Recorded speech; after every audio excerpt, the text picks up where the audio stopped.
સુરત શહેરની સ્વામી વિવેકાનંદ નેત્ર મંદિર ટ્રસ્ટ દ્વારા હર હંમેશા વિવિધ પ્રકારે નેત્રહીન લોકો માટે સેવા અને મદદરૂપ બની છે.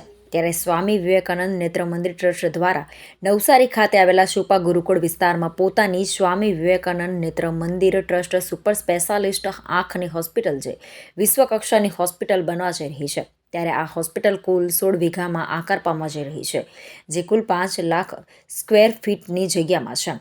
અને વધુમાં જણાવી દઉં કે આ બાંધકામ વર્ષ 2028 સુધીમાં 3 ફેઝની અંદર પૂર્ણ કરવાની શક્યતાઓ છે, જેમાં 12,000 સ્ક્વેર ફીટનો પહેલો ફેઝ 30 કરોડના ખર્ચે પૂર્ણ થયો છે, જેનું લોકાર્પણ 15મી ડિસેમ્બર રવિવારના રોજ સવારે 9:30 વાગ્યે વિશ્વ વંદનીય પૂજ્ય શ્રી મોરારી બાપુના હસ્તે કરવામાં આવશે.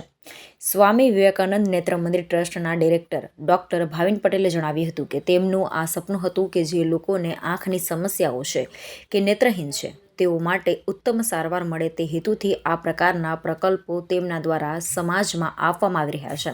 આ પ્રોજેક્ટનો મુખ્ય હેતુ લોકોમાં આંખની સમસ્યા વિશે જાગૃતતા આવે, લોકોને આંખની નિવારણા કરતી હોસ્પિટલ સુધી પહોંચાડવાનું છે, તેમજ જે લોકો પાસે સર્જરી કરવાનો ખર્ચ નથી તેવા લોકોને નિઃશુલ્ક સારવાર અને અંધત્વ નિવારણ કરવાના લક્ષ્ય સાથે આ હોસ્પિટલનું નિર્માણ થવા જઈ રહ્યું છે.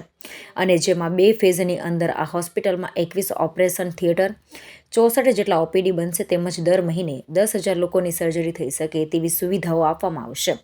આ હોસ્પિટલ વેસ્ટર્ન ઇન્ડિયાની સૌથી મોટી હોસ્પિટલ સાબિત થશે. આ હોસ્પિટલના 3જા ફેઝમાં બ્લાઇન્ડ રિહેબિલિટેશન સેન્ટર બનાવવામાં આવશે, જેમાં જે લોકો નેત્રહીન થયા છે તેવા લોકોને લોકોમોટર ટ્રેનિંગના માધ્યમથી ટ્રેનિંગ આપવામાં આવશે, જેથી તેઓને ટ્રાવેલિંગમાં અને રોજગાર મળે તેવા પ્રયાસો કરવામાં આવશે. જેના માટે સ્પેશિયલ ટ્રેનર ટીચરને રાખવામાં આવશે, જેમાં આ હોસ્પિટલની અંદર 100થી વધારે ડૉક્ટર તેમજ 700થી વધારે સ્ટાફની નિમણૂક કરવામાં આવશે. મારું નામ છે ડૉક્ટર ભાવિન પટેલ. હું સ્વામી વિવેકાનંદ નેત્ર મંદિર ટ્રસ્ટનો પ્રમુખ છું. સુપા ગામે નવસારી ખાતે આવતી 15 ડિસેમ્બરે સ્વામી વિવેકાનંદ નેત્ર મંદિર સંસ્થાની જે સુપર સ્પેશિયાલિટી આઈ હોસ્પિટલ છે એના પ્રથમ ફેઝનું શ્રી વિશ્વવંદનીય મોરારી બાપુના હસ્તે લોકાર્પણ છે. આ પ્રથમ ફેઝમાં 12,000 સ્ક્વેર ફૂટનું ફર્સ્ટ ફેઝ અને એમાં 2 ઓપરેશન થિયેટર અને 8 ઓપીડી હશે. સેકન્ડ, થર્ડ ફેઝ જ્યારે કમ્પ્લીટ થશે ત્યારે આ આખી સંસ્થામાં 21 ઓપરેશન થિયેટર અને 68 ઓપીડી યુનિટ ચેકઅપ માટે હશે. એ ઉપરાંત દર વર્ષે 1,20,000 ઓપરેશનો દ્વારા ગુજરાતને અંધત્વ મુક્ત કરાશે. દરરોજના ત્યાં 400 ઓપરેશન થશે. આ જે સંસ્થા છે એમાં વિશ્વકક્ષાનું ઓપરેશન થિયેટર હશે અને 100 ડૉક્ટરોની ટીમ હશે. એમના દ્વારા જ્યારે એક પેશન્ટ જેને પોસાય છે એ પોતાનું પેમેન્ટ કરશે, એમાંથી જ એવા 2 પેશન્ટ જેને નથી પોસાતું એની નિઃશુલ્ક સારવાર કરી આખા સમાજને ટ્રીટમેન્ટ મળે એવી વ્યવસ્થા કરવામાં આવી છે.